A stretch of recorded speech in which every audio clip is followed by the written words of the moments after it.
Muy buenas noches, soy Guillermo Vázquez Handal y esto es Diálogo Abierto, aquí en la señal de Grupo Fórmula, donde siempre estamos abriendo la conversación.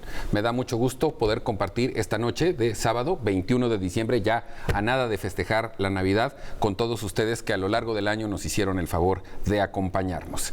Como usted sabe, nos puede ver en el 157 de Sky, 121 de Easy, 153 de Megacable, 161 de Total Play y en el 354 de Dish.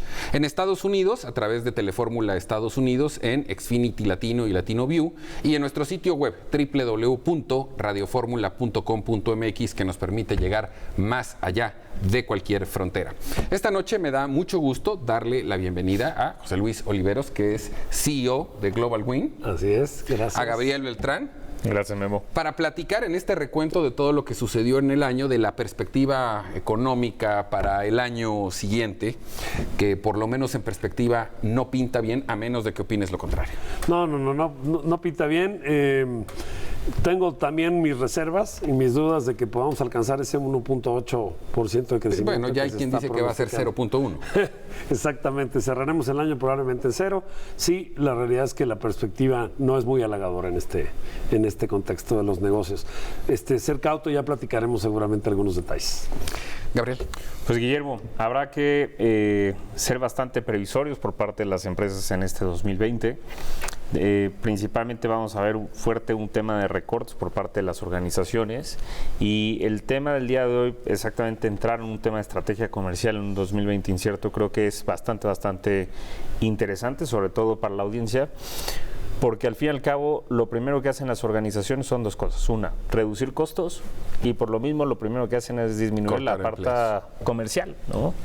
Sin embargo, lo que necesitas hacer es voltear completamente la ficha y decir, pues hay que gastar más, hay que ser muchísimo más agresivos y hay que hacer un plan de expansión mientras absolutamente todos se están retrayendo. Hay que ser muchísimo más agresivo para tomar una mejor posición desde el punto de vista empresarial.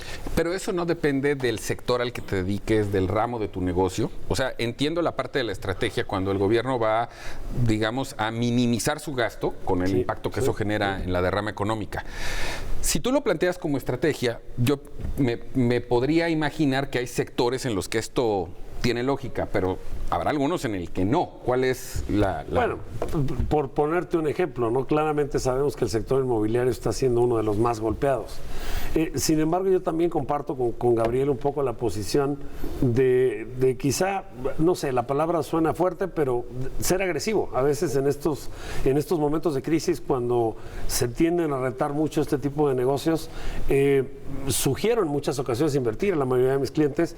¿Por qué? Porque en el momento que el mercado se recupere y vuelva a tomar un poco de tracción, claramente si invertiste esa energía, pues saldrás un poco más rápido. Y aparte ganas mayor posición en el mercado. Esa era la siguiente pregunta. ¿Invertir en qué? Fusiones y Publicidad, adquisiciones, infraestructura. ¿no? Llega a pasar tres temas importantes. Uno, aumenta la cuestión de fusiones y adquisiciones porque las empresas pequeñas empiezan a tronar, o sea, el mercado se hace más pequeño, lo cual hace que yo como organización gane una mayor participación del mercado. Entonces, me permite salir, si yo tengo el dinero al día de hoy y he sido precavido en las finanzas de la organización, me va a permitir el próximo año poder salir al mercado a comprar a la competencia. Entonces, eso me va a permitir que saliendo de un momento de crisis o una situación que para 2020 y 2021 se ve bastante preocupante, por cuestiones nacionales, cuestión política nacional, pero también por factores internacionales, nos va a permitir y poder ser bastante inteligentes en salir al mercado a una posición de compra, las famosas fusiones y adquisiciones. Y aparte de eso, me va a permitir generar una mayor cuota al mercado, ser muchísimo más agresivo y poder tener un mejor posicionamiento, porque se elimine absolutamente toda la competencia. Entonces, de acuerdo, pero también la lógica dice que vas a tener menos clientes. Sí, ahora también otra parte que juega un papel muy importante es qué hacemos con el tema del precio. Típicamente cuando hay este tipo de cismas económicos, de presiones económicas, por decirlo así, se polarizan, ¿no? Yo pienso más que las empresas tienen dos opciones, ¿no? O te vas al siguiente nivel de precio y eres agresivo, o tiendes a pensar que la única diferencial que le puedes ofrecer a tus clientes es el precio y lo reduces en demasía. Yo voy más con esta posición posición, si podemos decirlo así, de comprar un poco market share, de mover quizá tu foco del corto plazo al mediano plazo y esperar, porque así sucede y así ha sido históricamente, que esos sectores tan importantes se recuperen. En términos de producir, o sea, las empresas que producen y venden algo transformado tienen costos fijos, empezando por la materia prima. Claramente. Ahí competir para bajarse los precios es casi vender a costo. Entiendo en la parte de los servicios que es más flexible. Yo te diría, en productos, voy más por un tema de agregarle valor a los productos, entendiendo que vas a pensar mucho más en ser agresivo en temas de precio. En el tema de los servicios, como hay valores agregados y es difícil a veces comparar vis a vis, probablemente pueda ser un poquito más agresivo, pero en el tema de productos igual, ¿no? Yo te diría, hay que pensar mucho en la participación de mercado. Es difícil sacarse de la cabeza la venta y la utilidad, pero en muchas ocasiones participas en un mercado en donde muchas veces en esta situación y en estos momentos es importante arriesgar, tratar de tomar una posición de mercado, levantar un poquito la vista y ponerla en el mediano plazo, para que en el momento que el mercado agarre tracción, salgas fortalecido. Finalmente, si hoy el mercado vale 100 y en 3 o 4 años vale 150, tu posición de mercado a veces juega un punto de equilibrio muy interesante para Pero planteado así, parecería que en los primeros meses, por lo menos en el primer semestre, hay que pensar en sobrevivir para aguantar el vendaval en lo que estas condiciones como las platicas suceden. Yo me iría más bien ser estratégico este próximo primer semestre del 2020 para en el segundo semestre del 2020, en donde los factores internacionales, factores nacionales que vamos a tener, que vamos exactamente a tener ese vaivén económico, poder ser inteligente en los próximos 6 meses y generar una buena posición. Me gustaría agregar 2 temas a lo que estaba diciendo José Luis. Él tocó el tema del sector inmobiliario, pero también me gustaría tocar el sector automotriz. El sector automotriz en México lleva una caída de más del 9% en general. Sin embargo, hay una marca que ha tenido un aumento realmente muy importante, que es una empresa que se llama Tesla. Y en la parte Tesla, sus ventas pues tienen el proceso de venta para los próximos, creo que 12, 16 meses de venta. Mientras Ahora, que todas las demás entiendo, corrígeme si estoy mal, es de nicho. O sea, es de nicho. Sus precios Entonces, no son tan accesibles y su volumen de producción tampoco es tan grande. Entonces, ahí es lo interesante. Cuando nosotros intentamos pelear en una base de precios, pues es lo que se le llama un océano rojo, porque absolutamente todos estamos sangrando en la cuestión de precio. Entonces, ahí tenemos que entrar en ese segundo punto, que es tratar de innovar y encontrar exactamente ese océano azul, en donde podamos encontrar una nueva base de mercado. Y si ya compré y tengo la posición del mercado y aparte puedo ser muchísimo más creativo y generar una participación más interesante y generar un tema de innovación en donde le estoy generando una propuesta de valor a los clientes, ahí estoy del otro lado. Entonces, exista crisis o no exista crisis, pues a mí no me va a afectar. De alguna manera la crisis existe per se. Sí, así es. Vivimos en ella. Pero en las condiciones de la perspectiva del año siguiente, el asunto se complica bastante. Por eso me gustaría insistirles en el análisis de ustedes, cuáles son los sectores que se verían más afectados y en cuáles hay esta posibilidad de hacer más cosas. Si pudiéramos dividirlo en dos temas para quizá no personalizar el tema de los sectores, te diría, el mercado de productos va a sufrir. El mercado de servicios pareciera que puede ser un poco más resiliente este tipo de temas. Por eso en muchas ocasiones, aparte de los clientes con los que trabajamos, los invitamos a pensar en tener productos que agreguen servicio. Combinar un poco esta idea de agregarle valor a los productos, porque producto contra producto y teniendo la competencia que existe ya en el mundo, es muy difícil diferenciarse. En realidad, mucho de lo que decimos nosotros a veces ni siquiera es un tema de precio, sino que no hemos encontrado la manera verdaderamente de ponernos enfrente del consumidor y aún vendiendo productos, podernos diferenciar. Mi apuesta un poco va, y mi recomendación, a buscar productos de mayor margen, productos de nicho. Te daría un dato increíble, pero los productos de alto valor, lo sabes tú bien, siguen creciendo. Y los commodities o estos productos de fácil acceso y de consumo diario decrecen en el mundo en general. Entonces nos marcan a veces estas tendencias en donde muchas veces como consultores lo que hacemos es simplemente dar perspectiva, ¿no? Y decir, oye, algo nos tendría que decir el mundo en donde los productos de alto valor, de nicho, especializados y dirigidos a un mercado muy específico, crecen en valor y crecen en participación del mercado, y los productos, digamos, de uso general, decrecen. Y ahí ya nos podría estar dando un paso interesante para poder analizar a qué apostarle en el mediano plazo. Una última pregunta antes de irnos. Entiendo la circunstancia local que vamos a tener como país. pero esto no necesariamente es un espejo a nivel mundial. La contracción es global, pero hay países que no van a sufrir la disminución que la nuestra. Creo, y corrígeme si estoy mal, que este sería un muy buen momento para pensar en que las empresas medianas mexicanas dieran ese upgrade a la exportación.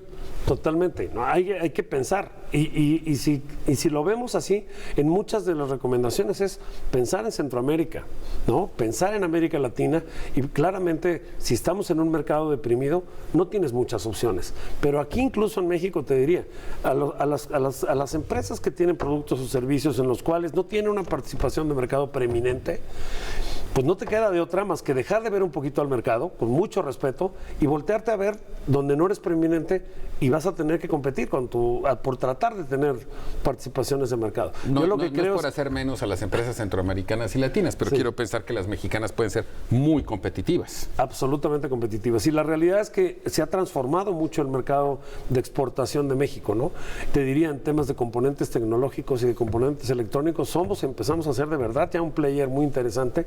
Sabes que en Guadalajara hay un área de desarrollo muy importante en este tipo de productos, no por ser de allá, pero orgullosamente te lo digo, se desarrolla muchísimo. Por supuesto, las empresas regiomontanas súper poderosas, pero estamos ya vinculándonos a temas de innovación y de tecnología.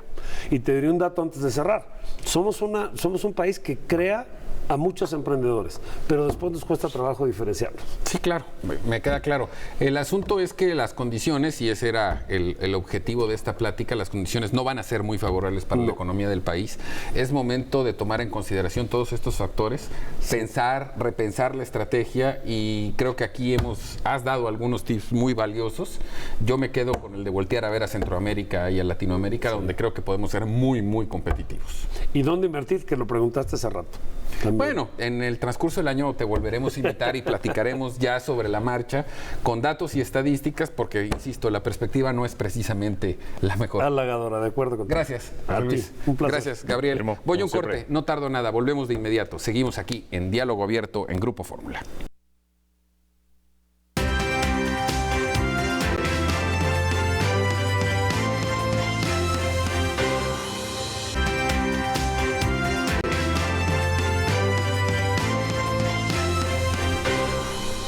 Ya estamos de vuelta en Diálogo Abierto. Continúo con Gabriel Beltrán y me da mucho gusto darle la bienvenida a Estefanía Enaro. Hola, ¿qué tal? Buenas Jaime tardes. Gutiérrez, Guillermo, buenas noches a todos. José Centeno. ¿Qué tal, Guillermo? Y aprovechando estas fechas, se trata, o por lo menos la intención es de hacer balances de lo que ocurrió en el año.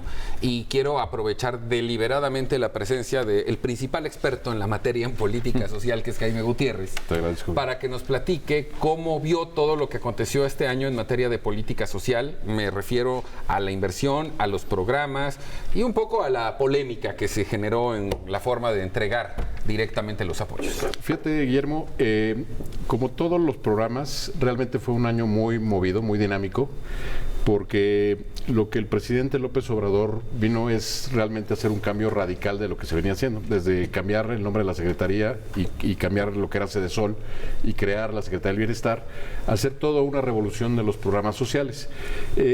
A mí me sorprendió cuando él llegó, había dicho en su campaña que iba a permanecer con dos programas, Prospera y las estancias infantiles. Algo en el camino lo hizo cambiar, lo hizo tomar decisiones diferentes y se quitó Prospera, se metió las becas Benito Juárez y bueno, el tema de las estancias que dio todo el principio del año de qué hablar, se cancelaron, bueno, se dio directo el apoyo directo. Ahora, ¿qué es lo que estoy viendo? Lo que me preocupa a mí de este año es, no veo un hilo conductor entre los 9 principales programas sociales que el gobierno está metiendo. Hace unas semanas el presidente presentó su libro de economía, La economía moral, y le dedica un capítulo precisamente a la parte de bienestar.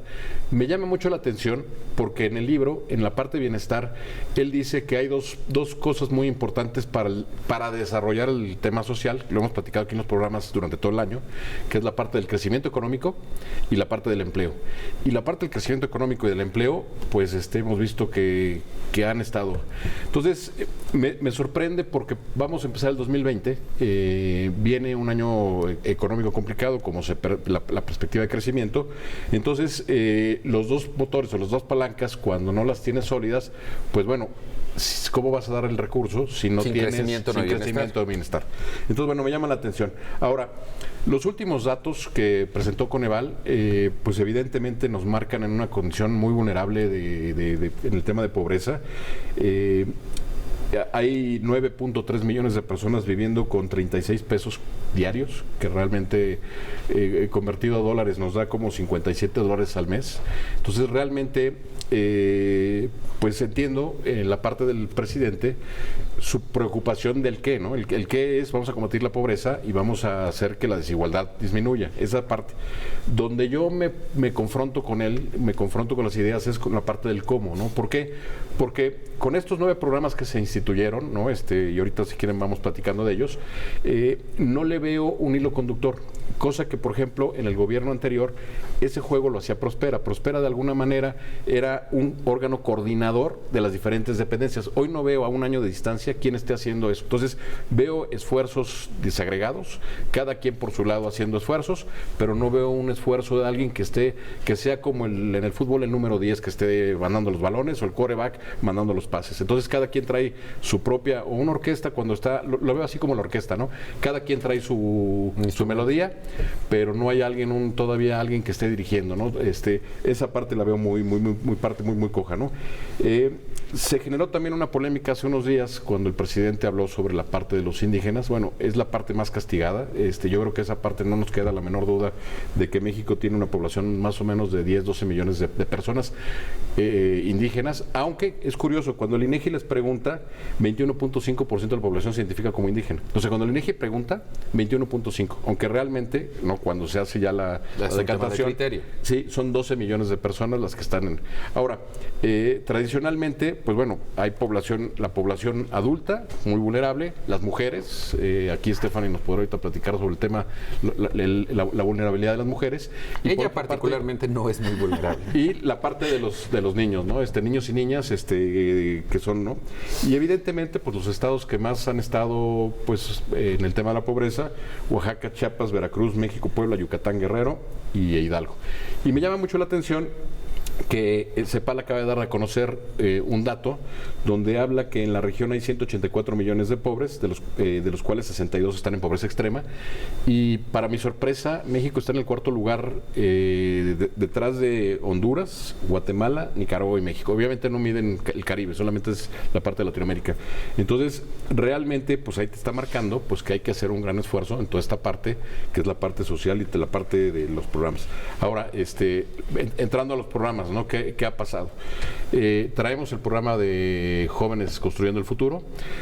La meta era llegar a 2.600.000. Este año, según los datos que se han presentado, son 930,000 los jóvenes que se han... La tercera parte. La tercera parte. Y realmente solamente 15,000 jóvenes han logrado conseguir un trabajo de estos, según los datos que la propia secretaria ha presentado. Entonces, eso te da el resultado de que el programa no está funcionando bien, ¿no? O sea, si tú mides el resultado. En becas, que es lo que más presumen, más de 10 millones de becas, pero también aquí hay ciertas cuestiones que me ponen a pensar, ¿no? Un caso cercano de una persona que conozco, su hija recibió el apoyo y ella no logró entrar a la universidad.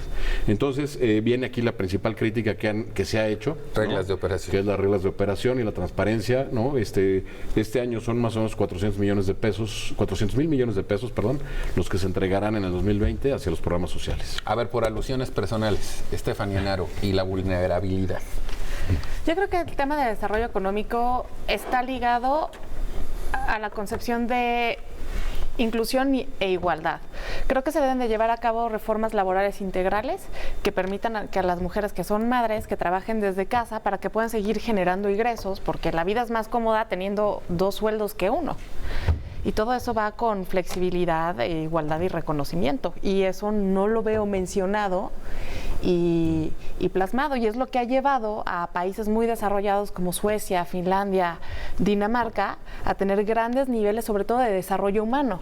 Que para mí toda política social debiera estar orientada al desarrollo humano. Y el caso de México es catastrófico porque tenemos niveles de desarrollo humano iguales que los de África Central. tenemos mucho trabajo por hacer. Las políticas sociales son de largo aliento, eso siempre lo hemos comentado. Sí, claro. Independientemente de un comparativo de lo que se hacía de un gobierno a otro, hay que entender que estas intenciones, más allá de lo que las juzguemos, no van a dar resultados inmediatamente. José.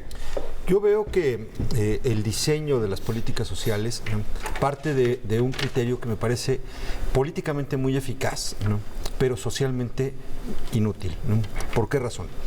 Cuando se diseña Prospera, esto se diseña como se diseñó, partiendo de un estudio que hizo Santiago Levy, que después fue director del Instituto Mexicano del Seguro Social. Ya sé que es un economista fifí, neoliberal y todo eso, pero finalmente el estudio tenía un rigor técnico. ¿Y qué hicieron? Tomaron una serie de familias, un grupo de familias muy grande, que es un grupo de control, ¿no?, y se revisó su nivel de ingreso a lo largo del tiempo.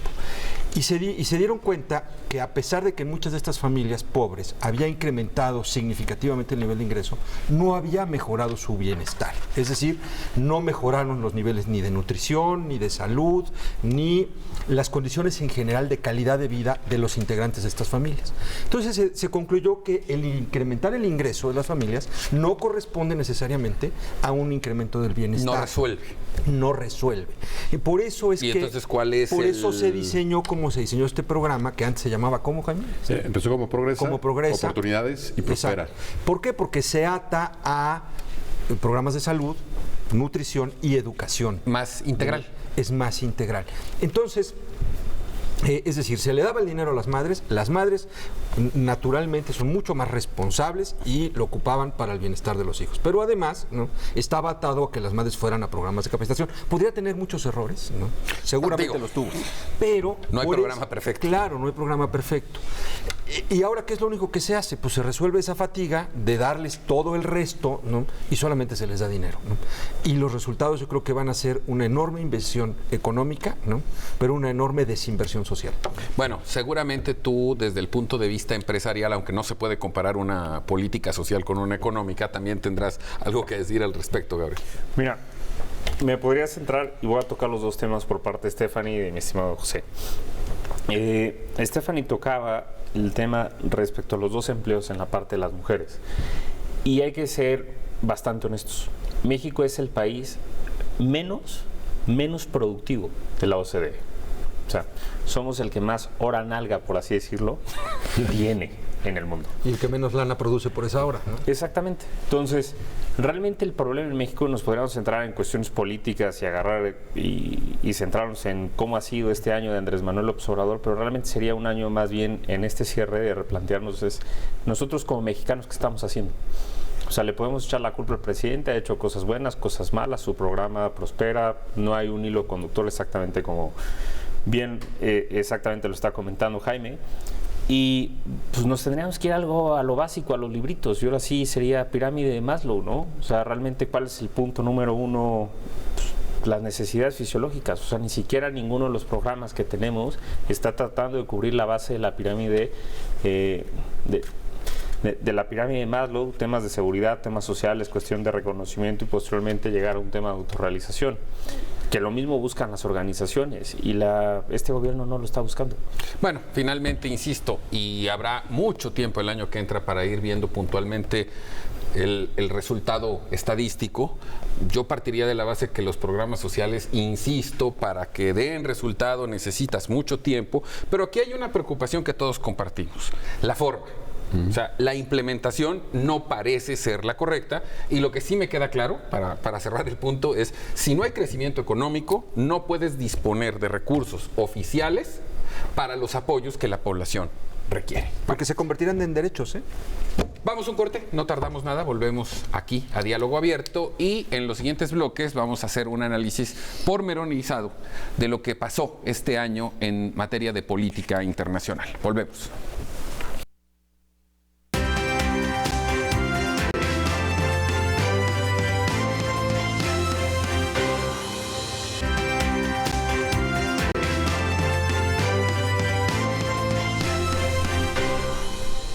Seguimos en Diálogo Abierto y como le comentaba antes de ir a la pausa, vamos a platicar de lo que aconteció a lo largo de este año en materia internacional. Hubo muchos movimientos, hubo muchos terremotos o sismos políticos, no solo en América Latina, también en Europa, que es de llamar la atención. Por eso le voy a pedir a nuestra especialista Stephanie Enaro un primer antecedente global para luego ya en el debate ir país por país.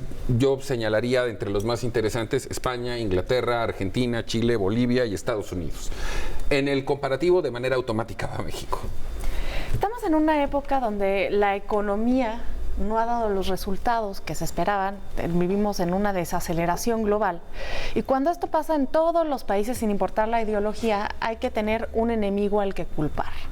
En unos casos son los extranjeros, en otras cosas son las asociaciones mercantiles de grupo, ya estamos viendo el caso del Brexit, en otros casos los presidentes o las ideologías derecha-izquierda. Lo que aquí hay que notar es que el orden mundial al que estamos acostumbrados está cambiando. El multilateralismo ya no está funcionando y parece que estamos comenzando a hablar de 3 centros de poder que están moviendo todo. Y cuando digo 3 centros de poder, hablo de Estados Unidos, de China y de Rusia. Ahora, esto lo estamos viendo de una manera muy fuerte en la parte sur de nuestro continente. Sudamérica se está moviendo de una manera impresionante y es un juego geopolítico donde las piezas de ajedrez se están reacomodando. Desde mi perspectiva, todo va alineado a perpetuar el poder de Rusia y China sobre Venezuela y Cuba también, porque es un país muy rico en recursos naturales, tiene las reservas probadas más grandes de petróleo, también tiene mucho hierro, también tiene mucho fierro, y esto es altamente conveniente. Los países que apoyaron a Estados Unidos en la región para ayudar a derrocar a Maduro, curiosamente son los países que hoy están sufriendo descontentos sociales, y todo esto se usa para capital político y se está viviendo una especie de guerra ideológica en la región. Ya lo vemos el caso de Chile, un país que siempre fue galardonado por su democracia, por su baja tasa de corrupción. Milagro económico. Que hoy está en una de las revueltas civiles más grandes de su historia. Se ha invocado toques de queda, al igual que en Ecuador, ahora en Bolivia, el jueves en Colombia, y todo esto va porque el crecimiento económico no ha logrado amortiguar la desigualdad. Eso pasa en todas las ideologías porque no se distribuye. Por ejemplo, el caso de Colombia, que es un país que ha hecho mucho por recuperar la paz y que es una estrella regional, mientras en México nos estamos estancando. El último trimestre de Colombia, ese país creció un 3.3%. Es muchísimo, es muy alto, pero tiene una tasa de desempleo para los promedios actuales, claro que sí, de 10.9%, que no baja desde hace varios años. Entonces, ¿de qué te sirve crecer si no puedes darle empleo a toda tu población? Ahora, desde tu perspectiva, ya para poder entrar en el debate, de todos estos acontecimientos y de todas estas regiones, particularmente a ti, ¿cuál es el que más te llama la atención? A mí el que más me llama la atención es el caso de Chile por el tema discursivo. Recordemos que cuando se intenta derrocar a Nicolás Maduro con estos conciertos que se hicieron en Cúcuta, el presidente Sebastián Piñera tuvo un papel estelar. Él fue incluso al puente para apoyar al presidente de Colombia. El día 16 de octubre, la OEA se pronuncia y dice que la región está experimentando una especie de primavera bolivariana y que los sistemas de inteligencia cubanos y venezolanos están intentando desestabilizar a la región. Y el 21 de octubre, que fue cuando pasa lo de Chile, Sebastián Piñera dice: estamos en guerra en contra de un enemigo superior que está dispuesto a utilizar la violencia sin ningún límite y que está en contra de todos los chilenos que quieren vivir de manera democrática. Cuando dijo eso, me remonta al 2016 en Estados Unidos, cuando se dice que la estrategia del Kremlin es querer derrocar a la democracia para poder tener un control sobre el mundo que antes era de Estados Unidos. Ya hay elecciones y son democráticas. A su manera. Me encantó cómo lo definiste, Stephanie, porque es cierto. O sea, estamos viviendo lo que le llaman los teóricos un momento populista, ¿no? Cuando tú hablas de que en el juego democrático lo que se busca es un antagonista, es decir, un enemigo a quien culpar de lo que está pasando, ese es el principio de una estrategia populista. Que lo has explicado muchas veces. Lo he además. explicado muchas veces y no hace falta detenernos en eso. Pero el punto es que efectivamente están ganando los populismos de derecha o de izquierda, ¿no? Ubicando al enemigo, que puede ser de fuera, puede ser de dentro, puede ser un enemigo de una raza diferente, de un origen étnico distinto, o puede ser de una clase social de arriba, puede ser la clase política, en fin. Entonces, al ganar los populismos, no solamente, ¿no?, ganan estos líderes políticos, sino que también gana un sentimiento de odio, ¿no? Y este sentimiento de odio trae violencia, ¿no? En el caso de México es la supremacía moral, ¿no? Pero en el caso de Brasil es una supremacía étnica, ¿no?, el que llevó a Bolsonaro, ¿no? Y que también toda esta situación está poniendo en una situación límite a las instituciones democráticas. ¿Qué va a pasar? Honestamente es difícil saberlo, ¿no? Y más si vas caso por caso. Y claro, el escenario parece ser, ¿no?, que tiende hacia la consolidación de movimientos radicales, ¿no?, en el poder, ¿no?, y a un debilitamiento de las instituciones democráticas y de las formas en las que nosotros entendíamos el juego y la competencia por el poder, ¿no? Ese sería de cerca, ¿no? Gabriel, ¿tu opinión? Pues mira, a mí me gustaría recordar que hace 10 años Medio Oriente despertó y se le llamó la famosa primavera árabe. ¿Y dónde está? ¿No? Y todo se cambió a un modelo al día democrático, supuestamente. Y ahora le podríamos llamar que tenemos la primavera latinoamericana. Y bueno, pero en Europa también tienen cosas que decir, ¿eh? ahora, a mí me gustaría llegar a tocar realmente dos temas bien importantes. Uno es que se ha atacado, realmente Stephanie tiene absolutamente toda la razón y tú lo has comentado aquí varias veces, que siempre se ha estado atacando a una parte. Sin embargo, siempre atacan, pero no existe una propuesta adicional a algo que mejorar. No se ha tomado ningún otro modelo económico porque el modelo económico que tenemos o el modelo social que tenemos es el único que existe. O si se tratara de implementar el pasado, que sería el socialismo, pues bueno, se pero a ver, demostró que no te voy a funciona. interrumpir porque de lo que estás hablando tiene nombre y apellido y se llama Argentina. O sea, el presidente Macri es derrotado por una fórmula donde Cristina Fernández, la expresidenta, va como vicepresidenta. Sí. Es un peronismo trasnochado. O sea, pero es que lo que él está explicando pareciera que es así como dibujado. Es lo que pasó en Argentina. Pero es la lucha de la economía de mercado con el estado de bienestar, ¿no? Pero a ver, mi punto es a lo que voy, es que independientemente de la mala marcha de la economía, los argentinos volvieron a votar a quienes los metieron pasado, en ese pues, problema. sí. Es inexplicable. Claro. Pero otra vez, ¿no? Hay que culpar a Macri porque no dio los resultados económicos que nosotros esperábamos. Gobernar desgasta. Esa es la función número Y uno de aparte, gobernar. El problema es que cuando la llega democracia no Macri, produce lo vieron como un A eso mesías. voy, en lo que estabas hablando de que no hay propuesta. En sea, la todo única caso, propuesta en que Argentina no hubo una tercera vía, de una tercera oferta que fuera diferente al peronismo y que fuera diferente a Macri. Y se decantaron por lo anterior. Mira, la única propuesta que existe al día de hoy en el mundo y que absolutamente nadie ha volteado a ver y muy pocos, si te puedo asegurar que incluso la mayoría lo desconocen, es el caso del país de Bután. No sé, que es una cosita. Vive entre China e India. Me gustó mucho una frase que dijo Andrés Oppenheimer cuando estuvo aquí en México, que decía que China está preocupado por India y que India pues, está preocupado por China de quién va a ganar. Y que quien le va a ganar a las dos es México. Nos olvidamos realmente el potencial que tiene México y dejando de lado la parte que está sucediendo en la parte del sur y lo que está pasando exactamente en Europa. México tiene un gran potencial. Y podemos tomar el caso, en este caso, de Bután. Y en vez de tener un modelo socialista, económico, político, democrático, lo que queramos, el modelo económico de Bután es centrarnos en la felicidad. O sea, suena un poco... Estoy cercano, emocionado con las fechas A ver, de le Navidad. voy a pedir pero- un comentario, Jaime, porque ya vamos a terminar en este bloque y en el siguiente continuamos. Pues mira, yo creo que estamos viviendo una época muy compleja, ¿no? Ya lo definieron muy bien todos aquí en la mesa. Estamos viviendo, yo le había puesto Río Revuelto, pero creo que lo definiste muy bien, Pepe, cuando dijiste que estamos viviendo el momento populista. Yo le decía Río Revuelto, pero sí es un momento populista, donde curiosamente este desgaste de la democracia y el desgaste económico nos está haciendo traer líderes autoritarios, ¿no? Que se imponen no a través del consenso, sino a través de la fuerza. Entonces, este desgaste... Pero la gente los está votando.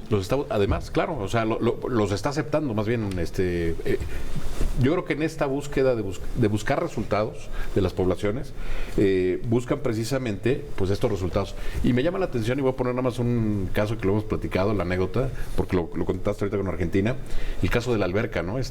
Cuando alguien llega y te tira a la alberca, ¿no? Y luego te salva, ¿no? Pero espera que te estés ahogando para rescatarte, ¿no? Entonces en Argentina, pues Cristina Kirchner aventó a los argentinos a la alberca, Macri trató de salvarlo, los argentinos medio se enojaron porque pensaron que Macri ahí no lo salvó muy bien y decidieron regresar por la persona que los aventó a la alberca, ¿no? Entonces, bueno, después de tu muy yucateco comentario, claro, lo busco y no lo busco, encuentro. Nada más antes de ir a un corte, ¿qué régimen tiene Bután?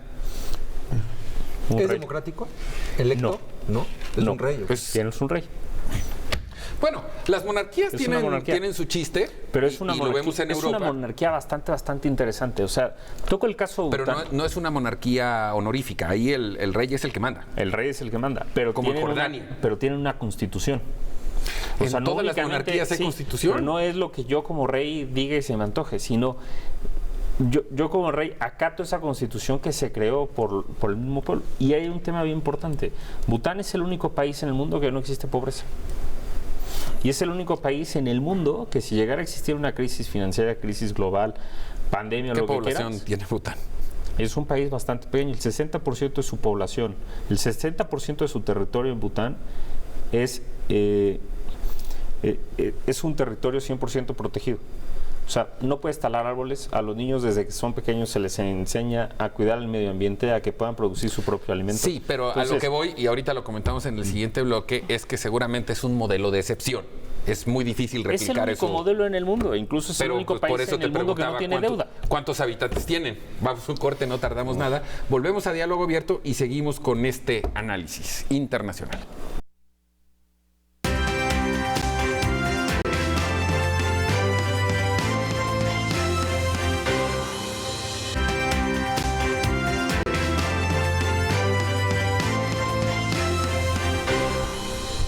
Seguimos en Diálogo Abierto y en este último bloque vamos a continuar con esta análisis, discusión de lo que pasa alrededor del mundo. Gabriel Beltrán nos insistía que el modelo en el que hay que guiarse es Bután, un poco sarcásticamente, y no es por burlarme, pero le decía, Bután debe tener 100,000 habitantes. Lo estoy buscando para darte el dato. Y entonces, en términos de una comparación para poder aplicar cosas...